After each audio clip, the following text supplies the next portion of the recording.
বাংলাদেশের ভেতর দিয়ে ভারতের ট্রেন চলাচল শুরু করলে সার্বভৌমত্ব ও জাতীয় নিরাপত্তা করেছেন সব চ্যালেঞ্জের জন্য প্রস্তুত রাখা সেই কাজটা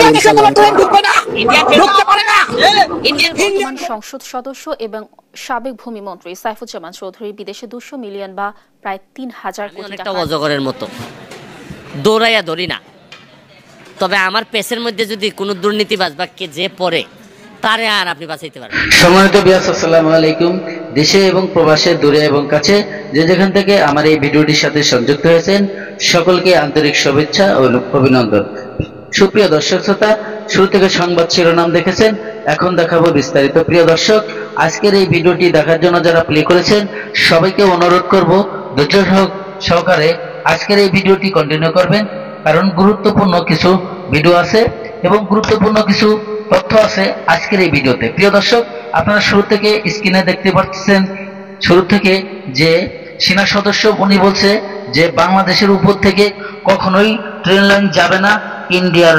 প্রিয় দর্শক, এই ঘটনা আমাদের দেশে বেশ কিছুদিন আলোড়ন সৃষ্টি করে রয়েছে এবং সাধারণ জনগণ এতে ক্ষিপ্ত হয়ে রয়েছে। দর্শক, সেনা সদস্য মুখ খুললেন এবং বাংলাদেশের প্রধানমন্ত্রীকে কি হুঁশিয়ারি দিলেন আজকের এই ভিডিওতে আপনারা জানতে পারবেন। প্রিয় দর্শক, আজকের এই ভিডিওটি খুবই ইম্পর্টেন্ট এবং গুরুত্বপূর্ণ। আমি বেশি কথা বাড়াবো না, চলে যাব সেই ভিডিওতে। চলুন, সেই আমাদের সেনা সদস্য উনি কি বলেছিলেন আমাদের দেশের জনগণের পক্ষে, দেশের জনগণের হয়ে এবং সরকারি বিপক্ষে হয়ে। প্রিয় দর্শক, একজন সেনা সদস্য সে কিন্তু কখনোই সরকারের বিপক্ষে কথা বলতে পারে না এবং সে কিন্তু আজকে এই ভিডিওতে এটাই বোঝাইছে যে সাধারণ জনগণের জন্য সেনা সদস্যরা যে কোনো সময় যে কোনো মুহূর্তে বাংলাদেশ সরকারকে এবং যে কোনো সরকারকে তাকে আইনের আওতায় আনতে পারে। প্রিয় দর্শক, যেটা অবৈধ এবং ভারত থেকে যে ট্রেন আসার যে পরিকল্পনা, এটা সাধারণ জনগণকে বলা হয় নাই এবং সংসদে এটা আইনত পাশ করানো হয় নাই। সেই প্যাচ ধরেই, একটি জেদ ধরেই সেই ঘটনাটি বিশ্লেষণ করেছে। চলুন আমরা সেই ভিডিওটি দেখি। এবং সেটা যদি নাশকতার কোনো ব্যাপার ঘটে তখন ভারত বলতে পারে যে আমার ট্রেনে হামলা হয়েছে, আমি এখানে মিলিটারি পাঠাবো। আপনি কি করে সেটা রোধ করবেন? আপনি বিনা পয়সায় বাংলাদেশের সার্বভৌমত্ব নিরাপত্তা বিপন্ন করে বাংলাদেশের মধ্য দিয়ে আরেকটি রাষ্ট্রকে, বাংলাদেশকে ছিন্ন বিচ্ছিন্ন করে অবাধে পণ্য চলাচলের জন্য, সামরিক পরিবহনের জন্য যে চুক্তি করে আসা হলো, সেটা কার স্বার্থে এবং বাংলাদেশের স্বার্থ এখানে কোথায় রক্ষিত হয়েছে? নাগরিক হিসেবে এটা আমাদের জানার অধিকার আছে, আমরা জানতে চাই। আমাদের সংবিধানের 145-এর ক অনুচ্ছেদে বলা হয়েছে আন্তর্জাতিক চুক্তি হলে সেটা পার্লামেন্টে প্লেস করতে হবে। অতীতের অভিজ্ঞতা বলে আওয়ামী লীগ কখনো কোনো আন্তর্জাতিক চুক্তি করে এসে পার্লামেন্টে সেটা উপস্থাপন করেনি। পার্লামেন্টের সদস্যরা নিয়ে প্রশ্ন করছেন না। যাদেরকে এমপি নামক যে পুতুলগুলো পার্লামেন্টে গিয়ে বসে আছে, তারা একটি প্রশ্ন উত্থাপন করেনি যে কি চুক্তি করা হলো। যে জনগণের পক্ষে সার্বভৌমত্ব রক্ষার জন্য পার্লামেন্টে আইন প্রণয়ন এবং এই সমস্ত স্বার্থ দেখার দায়িত্ব যে পার্লামেন্টের সদস্যদের, প্রত্যেকটা আওয়ামী লীগ সরকারের মুখের দিকে তাকিয়ে আছে, একটা প্রশ্ন তারা উত্থাপন করতে পারেনি। এবং রাজনৈতিক দলগুলো, বৃহত্তর পরিসরে যে সমস্ত রাজনৈতিক দল আছে, আমরা অবাক হয়েছি এই রাজনৈতিক দলগুলো এই বিষয়গুলো নিয়ে প্রশ্ন তুলছেন না। রেল কানেকশনের কথা বলা হয়েছে, বাংলাদেশের 1800 কিলোমিটারের মতো রেল লাইন তারা স্থাপন করবেন। ট্রান্সশিপমেন্ট নিয়ে অনেক আগের থেকে, বিএনপি সরকারের আমলে, আগের আমলে 90-এর দশক থেকে এটা নিয়ে অনেক কথা হয়েছে। ট্রানজিট ভারতকে দেয়া হবে না, এটা ছিল বাংলাদেশের অবস্থান। আজকে ট্রানজিট মানে হচ্ছে আপনার মধ্য দিয়ে এক রাষ্ট্র থেকে আরেক রাষ্ট্রে যাওয়া। কিন্তু দেখেন, ভারতের এক প্রান্ত থেকে আরেক প্রান্তে, একটা রাষ্ট্রের দুই প্রান্তের মধ্যে সংযোগ স্থাপনের জন্য আপনি ট্রানজিট, এটা হয় না। আপনি যেটা দিয়েছেন সেটার নাম হচ্ছে করিডোর। করিডোর মানে এইখান দিয়ে আপনি অবাধে চলাচল করবেন, কোনো ট্যাক্স, কোনো কিছু বাংলাদেশ পাবে না। এখানে একটা স্বাধীন সার্বভৌম রাষ্ট্র প্রতিবেশী একটা প্রবল পরাক্রান্ত রাষ্ট্রকে অবাধে পণ্য এবং সামরিক বিষয় পরিবহনের জন্য রাষ্ট্রের মধ্য দিয়ে করিডোর দেয়া পৃথিবীর ইতিহাসে দ্বিতীয় কোনো দৃষ্টান্ত নাই। এবং বিনা পয়সায়, কোন স্বার্থের বিনিময়ে আপনি যে গর্ব করে বলেন ভারতকে দিয়েছি? কে? বাংলাদেশ তো আপনার কোনো নেতা বা নেত্রীর পৈতৃক সম্পত্তি নয়, এটা বাংলাদেশের প্রত্যেকটি নাগরিকের সম্পদ। যে রাষ্ট্রের সাথে আপনি এই চুক্তিটা করেছেন সেই রাষ্ট্রের অতীত যে ইতিহাস, তারা দেখেন বিভিন্ন জায়গায় যে করদ রাজ্যগুলো সৃষ্টি করেছে, পরবর্তীতে দখল করেছে, সেই ক্ষেত্রে তারা এরকম আন্ডারস্ট্যান্ডিংয়ের মাধ্যমে, এগ্রিমেন্টের মাধ্যমে প্রথমে ঢুকেছে, সুই হয়ে ঢুকেছে, পরবর্তীতে ফাল হয়ে বেরিয়ে হয়েছে। গোয়া, দমন, দিউ হায়দ্রাবাদ, সিকিম, এবার সেভেন সিস্টার্সে পূর্বাঞ্চলীয় অরুণাচল, আসাম, এগুলো তো ভারতের অংশ ছিল না। বিভিন্ন ছলনায়, বিভিন্ন চুক্তি, মেমোরেন্ডাম আন্ডারস্ট্যান্ডিংয়ের মাধ্যমে এই সমস্ত জায়গায় ঢুকে পরবর্তীতে সেইগুলো ভারতের অন্তর্ভুক্ত করে নেওয়া হয়েছে। যে ভারতের কোনো প্রতিবেশী রাষ্ট্রের সাথে সাথে সুসম্পর্ক নেই, সেই রকম একটা রাষ্ট্রের সাথে আপনি যে মেমোরেন্ডাম অফ আন্ডারস্ট্যান্ডিং করছেন, চুক্তি করছেন, তার মাধ্যমে রাষ্ট্রের সমস্ত কিছু তাদের কাছে বন্ধক দেওয়া হচ্ছে কিনা আমরা জানি না, বন্ধক আপনি দিয়েছেন কিনা, কিন্তু আমাদের আশঙ্কা যে বন্ধক আপনি হয়তো দিয়েছেন কি দেননি, জাতির সামনে এটা পরিষ্কার করুন। এটা হচ্ছে রাজনৈতিক দল হিসাবে, নাগরিক হিসাবে প্রত্যেকটা মানুষের পক্ষে আমরা এই দাবি জানাচ্ছি। কারণ এই প্রাইম মিনিস্টার নিজে বলেছিলেন যে ভারতকে আমরা যা দিয়েছি ভারত চিরদিন তা মনে রাখবে। আপনি ভারতকে সব কিছু দিয়ে দেওয়ার এই যে মানসিকতা, ক্ষমতায় অবৈধভাবে আপনাকে রাখার বিনিময়ে, সুতরাং আপনি দেশের সব কিছু যে জলাঞ্জলি দিয়ে আসেন নাই, এটা আমরা কি করে বুঝবো? আমরা এই জন্য বলছি এটাকে জাতির সামনে পরিষ্কার করতে হবে। অন্যায্য চুক্তি হয়েছে ভারতের সাথে, এবং এই চুক্তির মাধ্যমে মূলত বাংলাদেশের পক্ষ থেকে দিল্লির কাছে এক ধরনের দাসখত দিয়ে আসা হয়েছে।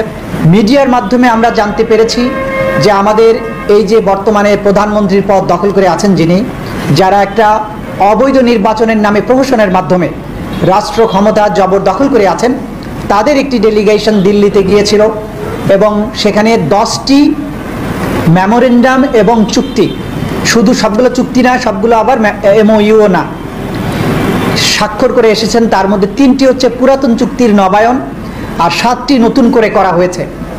এই যে 7টি নতুন চুক্তি এবং MOU, এর মধ্যে সুপ্রিয় দর্শক শ্রোতা, এতক্ষণে আপনারা যে ভিডিও ক্লিপটা দেখেছেন, আশা করি আপনাদের ভালো লেগেছে। আর যদি ভালো লেগে থাকে অবশ্যই আপনার মূল্যবান মতামত কমেন্ট বক্সে কমেন্ট করে জানাবেন। সুপ্রিয় দর্শক শ্রোতা, এখন আপনাদের সাথে আরেকটি ভিডিও শেয়ার করব। আপনারা ইতিমধ্যে দেখেছেন যে একজন সেনা সদস্য ইন্ডিয়ার যে ট্রেন লাইন চালু করার জন্য বাংলাদেশের উপর দিয়ে, বাংলাদেশের সর্বক্ষণী ঘটনা যে জের ধরে যে বাংলাদেশের সরকারের সাথে যে সেনা সদস্যর যে তর্ক বিতর্ক হয়েছিল এবং কি হুঁশিয়ারি দিলেন, তারই আরেকটি প্রতিবেদন। এবং বিএনপির এক নেতা দেখুন কি বলে বাংলাদেশের জনগণের পক্ষ নিয়ে, এবং বাংলাদেশের বিরোধী দলের যে সরকার, সেই সরকারকে অবৈধ সরকার বলে গণ্য করলো, এবং এই সেনা সদস্যকে প্রতি উত্তরে কি দিল, এই গুরুত্বপূর্ণ এই গরম ভিডিওটি চলুন দেখে আসি। বাংলাদেশে কোনো ট্রেন ঢুকবে না, ঢুকতে পারে না, ইন্ডিয়ান কোনো ট্রেন ঢুকবে না। ইন্ডিয়ান একটা ট্রেনে ঢুকবে, সেটা শেখ হাসিনাকে নিয়ে যাবে। ওরা তো খালি মাকে বন্দি করেনি, গোটা দেশের মানুষকে আজকে বন্দি করে রেখেছে এই স্বৈরাচারী সরকার। ভয় না পেলে সভাটাকে কেউ ভয় পায় বিএনপিকে, কারণ বিএনপি জনগণের দল। আমরা কেন বসে আছি? আপনারা কেন আসছেন? আপনারা কেন আসছেন? আজকে জনগণের সত্যিকার বুঝেন না? একটাই সোজা কথা, বেগম জিয়ার মুক্তি চাই, বেগম জিয়ার মুক্তি চাই, এই কোনো বিকল্প নাই। লক্ষ লক্ষ জনতার একটাই দাবি, বেগম জিয়ার মুক্তি চাই। আপনারা সুচিকিৎসা দিচ্ছেন না এই স্বৈরাচারী শেখ হাসিনা, এই চিকিৎসার জন্য ব্যবস্থা করবে এই জনগণ, কোটি কোটি দেশের জনগণ। ওদেরকে এমন চিকিৎসা দিবে, দেশ থেকে বিতাড়িত করে ছাড়বে। আজকে 3 বারের প্রধানমন্ত্রী অসুস্থ করে রেখেছেন, মিথ্যা বানোয়াট মামলা দিয়ে তাকে জড়িয়ে রেখেছেন। জনগণ সব বুঝতে পারে, মামলা দিয়ে জনগণকে রুখা যাবে না। বিএনপি হলো আদর্শের দল, জাতীয়তাবাদী বিশ্বাসী দল, শহীদ জিয়ার দল, তারেক রহমানের দল, বেগম জিয়ার দল। অতএব আমাদের অনেক মনোবল, ইনশাল্লাহ এর পর থেকেই বেগম জিয়ার মুক্তি হবে ইনশাল্লাহ। এই স্বৈরাচারী নির্যাতন সরকার, স্বৈরাচারী নির্যাতন সরকার, এদের মূল নীতি হচ্ছে নির্যাতন করা, মানুষকে জেলে ঢুকানো। আপনারা সাংবাদিক মানুষ, আপনারা সবচেয়ে ভালো জানবেন মানুষ কাছে কোথায় দিয়ে গেছে। আপনি দ্রব্যমূল্য সিন্ডিকেট দেখেন, সাধারণ দ্রব্যমূল্য, ওরা তো খালি মাকে বন্দি করেনি, গোটা দেশের মানুষকে আজকে বন্দি করে রেখেছে এই স্বৈরাচারী সরকার। সারা পৃথিবীর মানুষ তাকিয়ে আছে বাংলাদেশের দিকে। এই স্বৈরাচারী একমাত্র সরকার, যে সরকার খালি বেগম খালেদা জিয়াকে বন্দি করেনি, গোটা বাংলাদেশকে, সারা বাংলাদেশের মানুষকে আজকে বন্দি করে রাখছে। এই বন্দি থেকে মুক্ত হবে ইনশাল্লাহ। আমাদের এই সংগ্রাম চলবে, চলছে, এই রাজপথ থেকে মায়ের মুক্তি হবে ইনশাল্লাহ। এটা হচ্ছে বিএনপি যে জনগণের দল, এটা এই স্বৈরাচারী আওয়ামী লীগ সরকার জানে। বিএনপি যে জনগণের দল, তার প্রমাণীয় আজকে দেখেন। দেখেন লক্ষ লক্ষ জনতা, আমাদের কোনো সভা হলে ওরা ওই দিন সভা থাকে, ভয় না পেলে সভাটাকে কেউ ভয় পায় বিএনপিকে, কারণ বিএনপি জনগণের দল, বিএনপি জনগণের দল। আমাদের গণতন্ত্রের মা, তিনবারের প্রধানমন্ত্রী, উনি কিন্তু বলেছিল উনি কিন্তু দেশে কোনো কাউকে কোনো এক ফোঁটা জায়গা দিবে না। আমাদের রক্ত থাকতে এক বিন্দু কেন এক ফোঁটা মাটি আমরা ছাড়বো না। এটাই জাতীয়তাবাদী বিশ্বাসী দল, শহীদ প্রেসিডেন্টের চেয়ারম্যানের দল। এই দলে অন্য কোনো দেশের দাবিদারি চলবে না। আমরা দাবিদারি বিশ্বাস করি না, আমরা দেশ বিক্রি করার কাজে লিপ্ত না। সুপ্রিয় দর্শক শ্রোতা, এতক্ষণে আপনারা যে ভিডিও ক্লিপটা দেখেছেন, আমাদের ব্যারিস্টার সুমন ভাই বাংলাদেশের ফাটাকৃষ্ট, তিনি কি বলতেছে এই দুর্নীতির বিপক্ষে, দুর্নীতির পক্ষ নিয়ে এবং এই বাংলাদেশের ট্রেন যোগাযোগ নিয়ে, ট্রেন চলাকালীন নিয়ে বাংলাদেশের যে প্রধানমন্ত্রীকে যে নানা রকমের কথা বলতেছে, বিভিন্ন মিডিয়াতে যে প্রসঙ্গ এসেছে, ব্যারিস্টার সুমন ভাই এই নিয়ে কি বলল। দর্শক, আরো কিছু কথা রয়েছে, আরো কিছু ভিডিও রয়েছে, যেটা আপনারা দেখেছেন যে আমাদের দেশের বাংলাদেশের বড় বড় কর্মকর্তারা, সরকারি যত কর্মকর্তারা আছেন, ওনারা কিন্তু বড় বড় রাঘববোয়াল, বিশাল বিশাল রুই কাতলা ধরে এবং তারা বিশাল বিশাল অর্থের মালিক হয়ে এখন বিদেশের পাড়ি জমাইছে, আর বাংলাদেশের সাধারণ জনগণ কষ্টে আছে। দর্শক, এই প্রতিবেদন নিয়ে আমাদের ব্যারিস্টার সুমন ভাই উনি কি বলল, দুর্নীতির যারা করেছে তাদেরকে সবাই আইনের আওতায় আনবে এবং প্রত্যেকের নামেই দুর্নীতির মামলা জুড়ে দিলেন ব্যারিস্টার সুমন ভাই। তো চলুন সেই গরম ভিডিওটি দেখে আসি।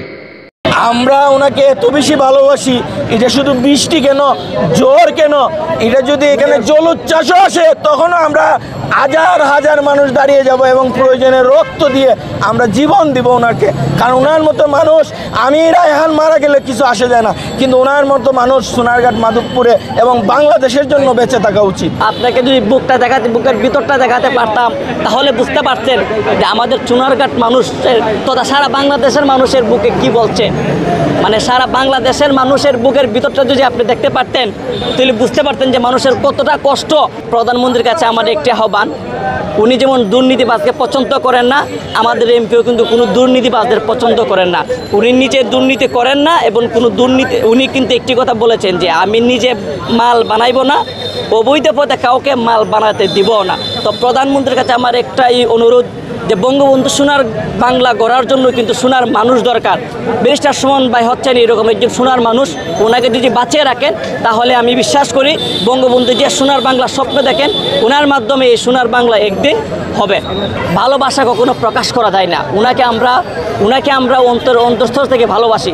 আমরা শুধু সুমন ভাইকে ভালোবাসি না, আমরা সুমন ভাইয়ের কাজকে ভালোবাসি, আমরা সুমন ভাইয়ের প্রতিবাদকে ভালোবাসি, আমরা সুমন ভাই যেভাবে একজন নির্যাতিত মানুষের পাশে দাঁড়ান, ওনার এই কাজকে ভালোবাসি। আপনারা জানেন যখন দেশে বড় ধরনের দুর্নীতি হয়, যখন কোনো মিডিয়া, আপনাদের মতো যারা মিডিয়া আছেন দেখবেন বড় যখন দুর্নীতি হয় তখন তারা কথা বলে না, ব্যারিস্টার সুমন ভাই তাদের বিরুদ্ধে কথা বলেন। আমরা সাধারণ মানুষ সার্বক্ষণিক ওনাকে ভালোবাসি, ওনার কাজকর্মকে ভালোবাসি, ওনার আদর্শকে ভালোবাসি।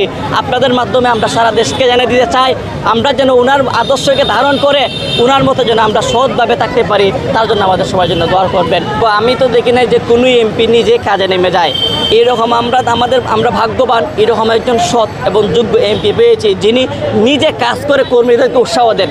ধরেন একজন অফিসার যদি কোনো কাজে নেমে যায় তখন তো ওনার সহকারী তো আর কোনো সময় থেমে থাকবে না, সহকারী কিন্তু চলে যাবে।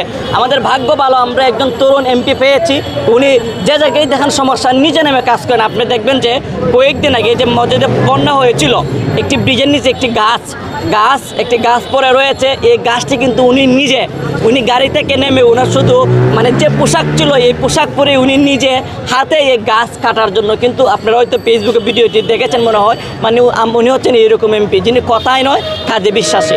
আমাদের একটাই দাবি, ওনার মাধ্যমে এলাকার তৃণমূল মানুষের উন্নয়ন হচ্ছে, ওনাকে আমাদের প্রয়োজনে বাঁচিয়ে রাখতে হবে। এর জন্য আমরা এলাকার মানুষ আজকে ঐক্যবদ্ধ হয়ে প্রতিবাদ জানাচ্ছি।